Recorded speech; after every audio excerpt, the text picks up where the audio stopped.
2 நாள் இல்லை, வாரத்துல 7 நாளுமே நான்வெஜ் மட்டுமே சாப்பிட்டுட்டு இருந்தேன். எனக்கு இப்போல்லாம் வாரத்துல 7 நாளுமே வெஜிடபிள் சாப்பிட்ற மாதிரியே ஒரு ஃபீல். எனக்கே பயமா இருக்கு, நான் வெஜிடேரியனா மாறிடுவேனோ அப்படின்னு சொல்லிட்டு, சரி ஓகே சிம்பிளா ஏதாச்சும் ட்ரை பண்ணலாம் அப்படின்னு கார்ன் ஃப்ரைட் ரைஸ் தான் ட்ரை பண்ணியிருந்தேன்.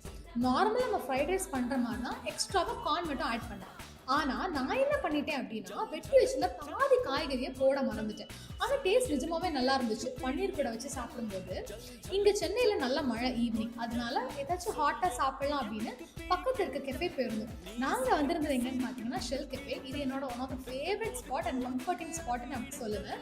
இங்கே கிடைக்கிற இந்த சவுத் இந்தியன் ஃபில்டர் காஃபிக்கு நான் ஒரு அடிமை. பயங்கர ஃப்ளேவர்ஃபுல்லாக அப்படியே அத்தன்டிக்காக இருக்கும். அப்போ தான் இந்த கசாவா சிப்ஸ் அப்படின்னு ஒரு மேட்டரை பார்த்தேன். என்னடா இதுன்னு கூகுள் பண்ணி பார்க்கும்போது தான் தெரிஞ்சது, நம்ம கப்பா மரிச்சினின்னு தமிழில் சொல்கிறோம்ல, இதை தான் வந்து இவங்க கசாவான்னு ஃப்ரெஞ்சில் வந்து எழுதியிருக்காங்க. ஏன்னா இது வந்து ஒரு தாய்லாந்து ப்ராடக்ட், அதனால தான் இப்படி எழுதியிருக்காங்க போல இருக்கு. சரி ஓகே, நாளைக்கு பேசலாம்.